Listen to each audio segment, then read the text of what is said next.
اب تھوڑی دیر کے لیے آپ شام کے ماحول کو سمجھیے، پھر آپ کو پتا چلے گا کہ اہل بیت کا مقابلہ اور سامنا کن لوگوں کے ساتھ۔ شام آزاد ہوا عمر کے زمانے میں، خلیفہ ثانی۔ شام کا سب سے پہلا والی یزید ابن ابی سفیان، معاویہ کا بھائی۔ اس کے بعد خلیفہ بنا معاویہ ابن ابی سفیان، اس کے بعد خلیفے بنے یزید، یزید کے بعد پھر معاویہ۔ مطلب شامیوں نے علی نہیں دیکھا، شامیوں نے رسول نہیں دیکھا۔ آپ سمجھو آپ ایک نئے ملک کو فتح کرتے ہو، اور جب سے ملک فتح ہوا ان کے حکمران بنو امیہ تھے۔ ایک اسلام کا ورژن مدینے میں تھا جنہوں نے رسول کو دیکھا تھا، ایک اسلام کا ورژن مکے میں تھا جنہوں نے رسول کو دیکھا تھا، ایک اسلام کا ورژن کوفے میں تھا جنہوں نے علی کو بھی دیکھا، حسن کو بھی دیکھا، اور خلفاء کو جانتے تھے وہ لوگ، کیونکہ آنا جانا تھا، مدینے والے لوگ یہاں آتے تھے، یہ وہاں جاتے تھے۔ اس شہر کو آباد غالباً سعد بن ابی وقاص سے کس نے آباد کیا؟ یہ شہر کوفہ رسول خدا کے زمانے میں نہیں تھا، رسول کے بعد یہ شہر آباد ہوا، اور اتنی کثرت سے آباد ہوا کہ اس میں بڑی بڑی آبادی آئی۔ اب شام کے لوگ وہ ہیں جنہوں نے رسول دیکھا نہیں، جنہوں نے علی دیکھا نہیں، جو علی کو جانتے نہیں۔ اب شامیوں کو جو بنی امیہ نے بتایا وہی علی تھا ان کے ذہن میں۔ مطلب ایک شامی اگر یہ کہہ رہا ہے کہ علی ابن ابی طالب کی شہادت مسجد میں ہوئی ہے، اور تعجباً پوچھ رہا ہے کہ کیا علی بھی نماز پڑھتے تھے، وہ لٹرلی یہ بلیو کرتا تھا کہ علی نماز نہیں پڑھتا، اس کی ذہن سازی ایسی کی گئی تھی۔ شامی کا قصور نہیں ہے کہ میں نے پرسوں کی مجلس میں کہا، جب وزیرستان کے بعض لوگوں کو یہ بتایا جائے کہ شیعوں کے کان بڑے ہوتے ہیں اور ان کی دم ہوتی ہے، وہ یہی سمجھے گا کیونکہ اس نے کبھی شیعہ دیکھا ہی نہیں۔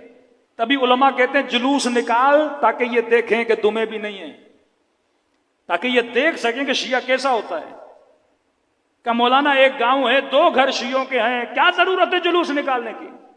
50 گھر غیر شیعوں کے ہیں۔ یہ جلوس مارکیٹنگ ہے آپ کی، کہ جو اپنے بچے کو حسین کا نام نہیں سنانا چاہتا، ہم روڈ پہ نکل کے اس کے بچے کو حسین کا نام بھی سنائیں اور یہ بھی بتائیں کہ یزید کون تھا۔ یہ سینس اہل بیت نے تب دیا جب مارکیٹنگ، جب میڈیا کی کوئی وقت ہی نہیں تھی۔ یا آپ سمجھتے ہیں آپ کا مکتب صرف مجلسوں سے بڑا؟ نہیں، جلوسوں سے بڑا۔ کئی لوگ جلوسوں کی وجہ سے آئے، نام حسین سنا، محبت حسین دیکھی، آپ کی سبیلیں، آپ کا نظر، آپ کا نیاز۔ الناس عبید الاحسان، انسان احسان کا بندہ ہے۔ جو حسین کا نیاز کھائے گا وہ کبھی حسین کی نمک حرامی نہیں کرے گا۔ جب کیوں کا شربت نہ پیو، نیاز نہ کھاؤ، مجلسوں میں نہ جاؤ۔ ابھی تو میں ٹک ٹاک والے مفتی صاحب کو سن رہا تھا، اب پہلے کافر بولا، مجلسوں میں نہ جاؤ، اب یہ نہج آئی ہے، کہتے ہیں بھائی بحث نہیں کرو شیعوں سے، بس بولو آپ جو کر رہے ہو صحیح ہو، ہم جو کر رہے ہیں۔ اب یہ نوبت آئی ہے، ان کو پتا ہے بحث کریں گے جواب تو ہے ہی نہیں، کیونکہ اتنے سوال ان کے اپنوں نے کھڑے کر دیے۔ اب کہتے ہیں جو ملے اسے بولو بھائی آپ ماتم کر رہے ہو کرو، جو کرتے ہو کرو، ہمیں کیوں بولتے ہو؟ ہم اپنی جگہ خوش، تم اپنی جگہ خوش۔ اے کاش یہ تم 20 سال پہلے بولتے ہیں نا، تم اپنی جگہ خوش ہم اپنی جگہ خوش۔ 40 سال پہلے بولتے ہیں نا، پہلے پتھر مارے، پھر گولیاں ماری، پھر بموں سے مارا کہ یہ مجلس نہ کرے۔ اب یہ نوبت آئی ہے، ان کے بچے سوال کر رہے ہیں، کیونکہ یہ مکتب ہے۔ یہ ٹریننگ کیوں دی؟ جلوس کا مطلب کیا ہے؟ تاکہ گلی گلی جاؤ، نام حسین جو نہیں بھی سننا چاہتا اس کے کان میں حسین کا نام ٹکرائے۔ نوحے چلاؤ تاکہ ان کو پتا چلے امام حسین کی کوئی بیٹی تھی، ظلم ہوا، کوئی نبی کی نواسی تھی جس کی چادر چھینی گئی، کچھ اہل بیت تھے جن کو بازاروں میں لے جایا گیا، پھر ان کے ذہنوں میں سوال پیدا ہو وہ کون تھا جو دربار میں لے کر گیا، وہ کون تھا جس نے یہ حکم دیا کہ نبی کے نواسے کا گلا کاٹا جائے۔ جب کون تک آئیں گے آپ کا آدھا مسئلہ حل ہو جائے گا۔ صلوات پڑھے محمد والے محمد پر۔ 20 years، 20 سال کا زمانہ، جس 20 سال میں امیر المومنین کے چاہنے والوں کو قتل بھی کیا گیا، جس 20 سالوں میں آل رسول کے لیے تبلیغ بھی کی گئی۔ اب جو مضبوط ترین حاکم بنو امیہ میں معاویہ کے بعد اگر کوئی حاکم آیا ہے وہ عبد الملک مروان ہے، جو مقتدر ترین حاکم گزرا ہے۔ اگر خلفائے اسلامی میں دیکھیں سب سے طاقتور حاکم، یہ بہت تیز تھا، یہ بہت ہوشیار تھا۔ اب جو جعل حدیث کا ٹاپک ہے اس پہ میں کل آؤں گا، کیونکہ تقریباً 8-9 حدیثیں میں نے پڑھنی ہے تاکہ آپ کو پتہ لگے کہ کس طرح اسلامی معاشرے کو تباہ و برباد کر دی۔ آج بھی وہ حدیثیں ان کی کتابوں میں موجود ہیں۔ آج بھی اگر یزید کے دفاع میں اگر کوئی حدیث لائی جاتی ہے، بخاری سے وہ حدیثیں لائی جاتی ہیں کہ میں نے اس دن پڑھی تھی کہ رسول خدا فرماتے اگر کوئی ایسا بندہ حاکم بن جائے ولو حبشین، اگر حبشی کالا بھی ہو، فاسق و فاجر بھی ہو، تم مسلمانوں کو حق نہیں اس کے خلاف قیام کرو اور اگر کوئی حاکم کے خلاف قیام کرتا ہے اور جماعت مسلمین سے نکل جاتا ہے، فرمایا وہ سیدھا منہ کہاں جائے گا؟ جہنم کے اندر جائے گا۔ اور چالاکیاں جعل حدیث اتنی کی، اور حدیث کا راوی کس کو بنایا؟ ابو ذر غفاری۔ حدیث کا راوی کس کو بنایا؟ ابن عباس۔ یہ دونوں امیر المومنین کے نزدیک ہیں۔ اب وہ ابو ذر غفاری جو جناب عثمان کا سخت ترین مخالف تھا، جس کی وجہ سے جناب ابو ذر غفاری کو نکالا گیا اور تبعید کی گئی، اور یہ حدیث کس سے لاتے ہیں؟ ابو ذر غفاری سے، کہ کچھ مسلمان گئے ربضہ میں جناب ابو ذر غفاری سے ملنے گئے اور کہا ابو ذر غفاری ہم چاہتے ہیں کہ آپ قیام کریں، ہم آپ کے ساتھ چلیں۔ ابو ذر غفاری نے کہا نہیں، میرے رسول نے فرمایا ہے حاکم کیسا بھی ہو، کچھ بھی ہو، اس کے خلاف قیام نہیں کرنا، اور ہم جماعت مسلمین سے نکل گئے تو کہاں چلے جائیں گے؟ جہنم میں چلے جائیں گے۔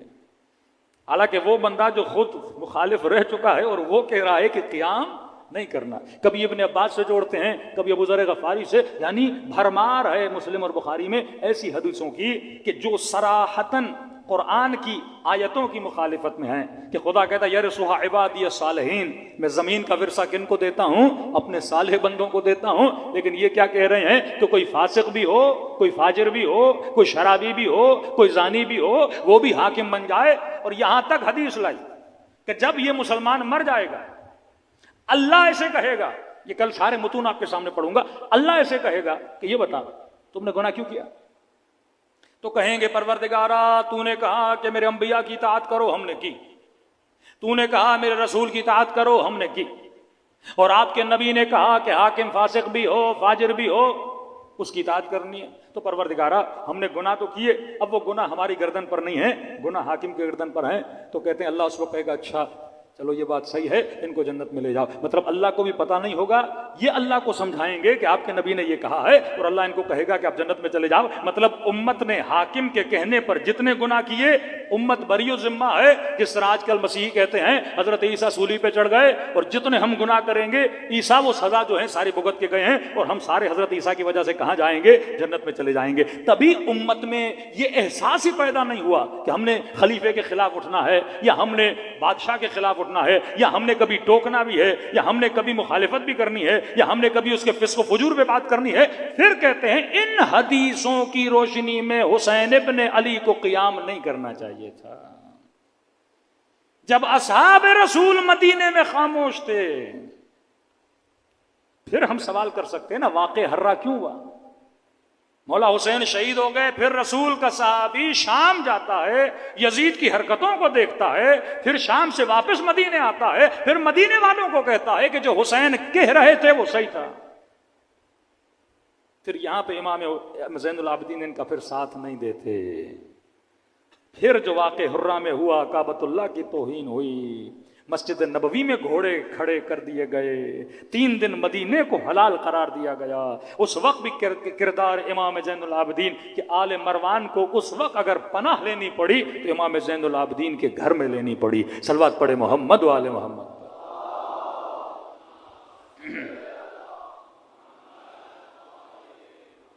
اب عبد الملک مروان مضبوط ترین حاکم کہ ان کی حکومت میں اسلامی جغرافیائی حدود چین کے بارڈر تک جا چکی تھی۔ انہوں نے بہت کام کیے ان حکومتوں میں،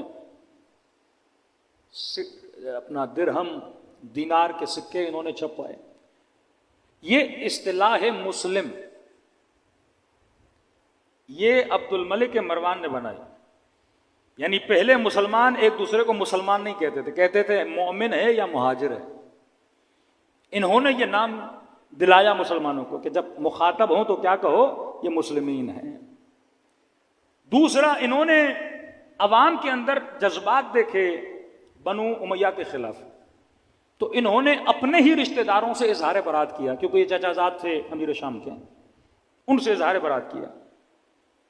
پہلی حکومتوں میں جتنی حدیثیں بنی تھیں اکثر راوی شامی تھے، اور اتنی جعل حدیث کی گئی۔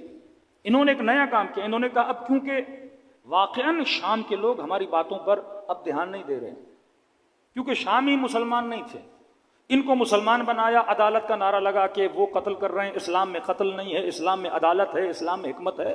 انہوں نے دیکھا بھائی آپ بھی وہی کام کر رہے ہو، کعبۃ اللہ کو کوئی گرا رہا ہے، وہی قتل، وہی غارت، تو لوگوں کے اندر بھی احساس بیزاری پیدا ہوا۔ تو انہوں نے بنو امیہ سے اظہار ابزار کیا، اور کچھ راویان حدیث کو جو مدینے کے تھے ان کو شام بلایا کہ اب منبر پر کوئی ایسا بندہ نہیں بیٹھے گا جو شامی ہو، لوگوں کا بھروسہ جیتنے کے لیے مدینے سے بندہ بلایا، اس کا نام بھی کل بتاؤں گا، صحابی رسول، اسے بلایا تاکہ اب وہ لوگوں کو حدیث سنائے کہ رسول خدا نے یہ کہا، رسول خدا نے یہ کہا، تاکہ اہل شام کو یقین ہو کہ یہ کیا کہہ رہے ہیں، سچ کہہ رہے ہیں۔ ان کو پوری اور نیٹ ورک عبد الملک مروان کا اتنا مضبوط تھا، اگر یہ کوئی فیصلہ کرتے تھے، کہتے ہیں ودن 6 month پورے عالم اسلام کی حدود میں وہ فیصلہ پہنچ جاتا تھا۔ اب ملک کی مدینے میں حکومت عبداللہ ابن زبیر کی، ان دونوں کا آپس میں ٹکر ہوتا ہے۔ اب شام کے لوگ مدینے جانا چاہتے ہیں، ان کو پتا ہے کہ ہم نے 20 سال یا اتنے سال شامیوں کو مدینے نہیں جانے دیا، شامیوں نے کبھی اصحاب رسول کی حدیثیں نہیں سنی۔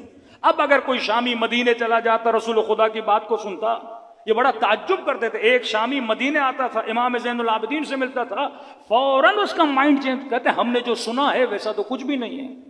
امام حسن سے ملتے تھے، گالیاں دیتے تھے، لیکن امام حسن کا کردار دیکھتے تھے، پریشان ہو کے پوچھتے تھے، ارے جو ہمیں بتایا گیا وہ اور ہے، جو ہمیں دکھایا جا رہا ہے وہ اور ہے۔ جنگ صفین میں آتے تھے، امیر المومنین سے ملتے تھے، یہ فوراً بدل جاتے تھے، ارے جو ہمیں کہا گیا وہ علی اور ہے، جو ہم دیکھ رہے ہیں وہ علی اور ہے، جو حسن بتایا گیا وہ اور ہے، جو دکھا رہے ہیں وہ اور ہے۔ بالکل اسی طرح آج جو شیعہ ان کو بتایا گیا وہ اور ہے، حقیقت میں جو شیعہ ہے وہ اور ہے۔ اس قدر مضبوط ان کا پروپیگنڈا تھا، لہٰذا عبد الملک نہیں چاہتا تھا کہ یہ لوگ مدینے جائیں۔